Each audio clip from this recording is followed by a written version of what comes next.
Hi everyone, this is TOC number 3 for Unit 3. By the end of these notes, you will be able to find the slope of a line. So our central question is, how do I find the slope of a line? Okay, so in order to find it, we first have to define it. Slope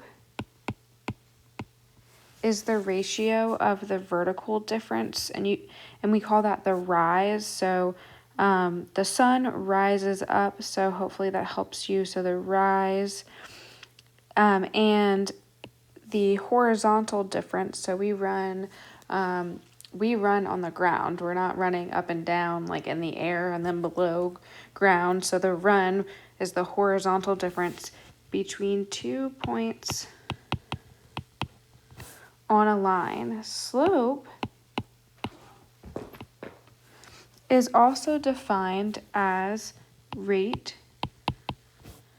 of change. And we call the rate of change the rise over the run. And so that kind of looks like this in fraction form. And you'll see this later in our notes. Rise over run. So there are 4 different types of slopes that you can have. You can have a positive slope, you can have a negative slope, you can have a 0 slope, and you can have an undefined slope. But to help you remember which ones are which, I'm going to show you little stick figures.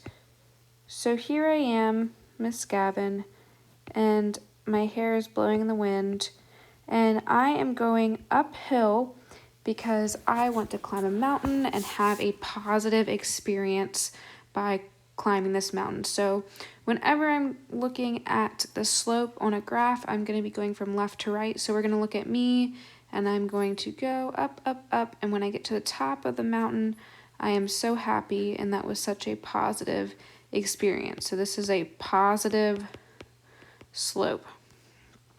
Whereas once I'm at the top of the mountain, I am just so tired from climbing that I fall down, and that would be a really negative experience for me. So whenever we go from left to right, if you are at the top and it goes downwards, then that is a negative slope. Okay, here I am on this third graph, and I am expecting to go hiking. However, there is absolutely no elevation. So there I am walking, and there's no elevation, no uphill, no downhill, and so I am having 0 fun. Finally, I get to the top of another cliff, and I am just enjoying the view, and then all of a sudden I accidentally take a step too far, and I am falling down the cliff, and I am becoming undefined. Oh no. So whenever we have a line on a graph that is vertical, then we know that we have an undefined slope. How do we find slope when given a graph? The goal is to create a fraction, rise over run. Step 1, start at the leftmost point on the line. So for example, in the graph below, we're going to start at this first point, -4, +2. Then we're going to count up or down depending on what the line looks like until level with the rightmost point. In this example, we are going to count down, and so let's see right here. So I'm right here at this point in red, and I first need to choose whether I need to go up or down to get to the next point. Well, this next point over on the right, it looks like it's down from this left point, so I'm going to go 2 spaces down, 1, 2. Okay, so we counted down 2. Step 3, count left or right until you reach the other point. So in this example, I need to see if I need to go left or right to get to the next point. All right, so it looks like I need to go right. So 1, 2, 3, 4, 5, 6, 7. So we counted right 7 spaces.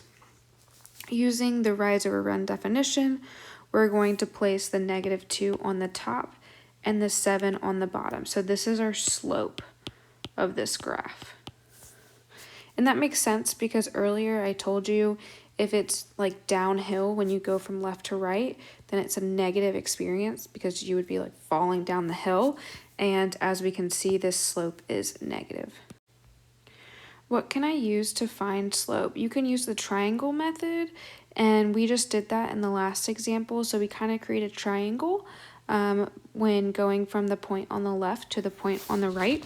So I'm going to start at this first point right here, and I need to figure out if I need to go up or down to get to the next point. Well, my next point is up, so I'm first going to go up. I go up 1, 2, 3, 4, 5, 6, 7.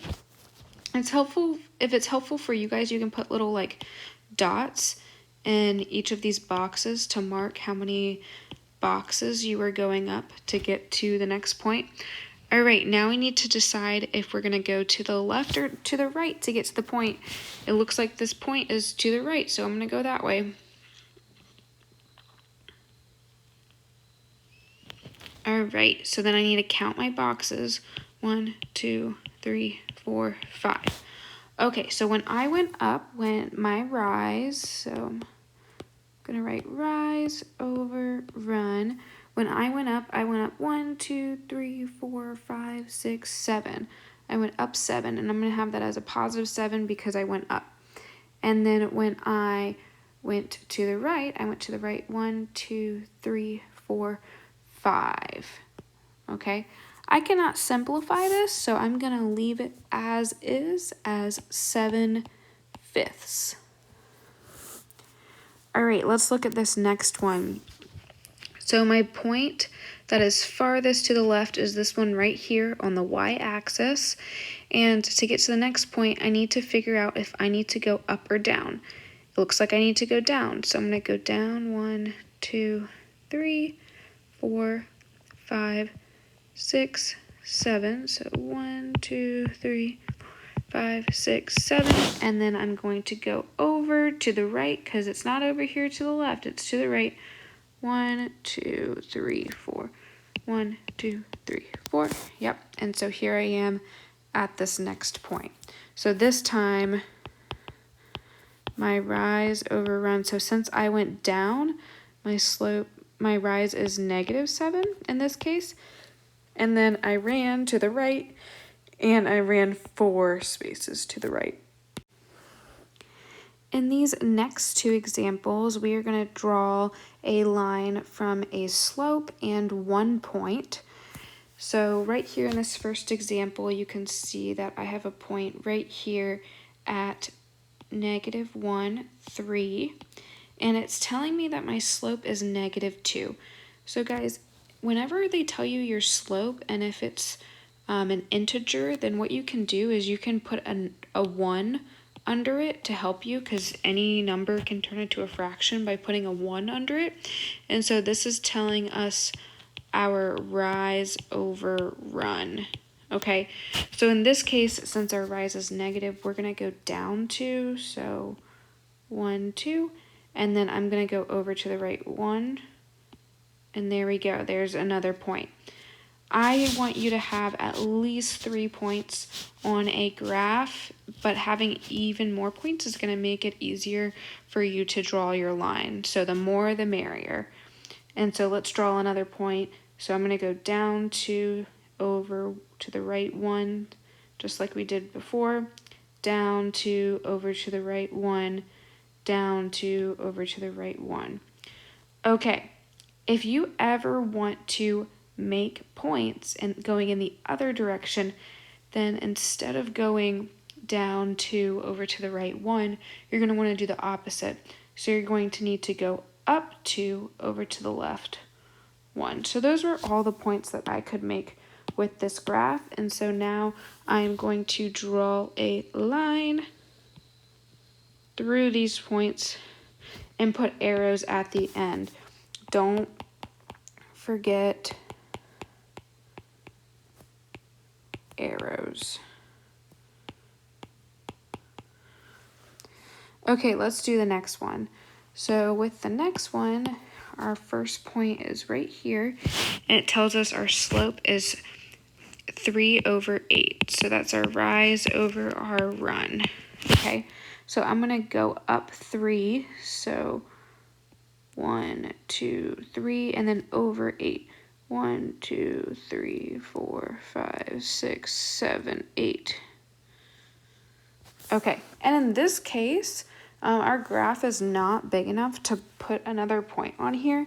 So in this case, this would be an exception to that rule, and so you just have to create a line through those 2 points and make sure you draw those arrows at the end of that line. What is the y-intercept? Where the line crosses the y-axis and the y-intercept x is going to be 0. So if you know the word interception from football or maybe another sport, it actually has a really similar meaning in math. So think of the y-axis, and I'm gonna highlight it in blue, as that person that is intercepting the football. So this is where the y-axis is where the line is hitting the y-axis, and this is a point that we must notice because it plays a huge role in our function. Okay, so just like an opposing teammate how they may intercept a ball during a football game, that's the same role that y-axis is playing with that line. Okay, so right here, and I'm going to do this in red, right here, this point right here is our y-intercept because that is where the line, and I'm going to highlight the line in green for you so that you can see the difference, where the line goes through the y-axis, which is in blue. So for example, in this case, our y-intercept is +3. And we would write this as, if we were asked to write this as ordered pairs, then how you would write this is, you know that x and y, x goes first and y goes second. So just like I said earlier, x is 0, and we can see how x is 0. So our ordered pairs for this y-intercept would be 0, 3. All right, we're on the last page. So guys, in this example, they give us a graph and it's asking for the slope and the y-intercept. It's okay, you don't need to like plug it into a formula. We will get to that in another set of notes. We can just look at this line and see where we could create points. So for example, the line intersects on the coordinate plane right here at -6 and -8, and then it also intersects right here at -4 and -4. Okay, right here it's like in the middle of the graph, so that would not work. So let me erase that. So to get our slope, what we're going to do is we're going to go from one point to the next and use our rise over run. Okay, so rise over run. Okay, so to get to this next point, I have to go up 2, and then I have to go over 1. Okay, so I noticed that my slope is 2/1, which I can just write as 2. So that's my slope. And then our y-intercept is where that y-axis intercepts the line. And so in this case, +4 is our y-intercept. All right, guys, thanks for watching these notes. Please reach out to your teacher if you have any questions. Have a wonderful rest of your day.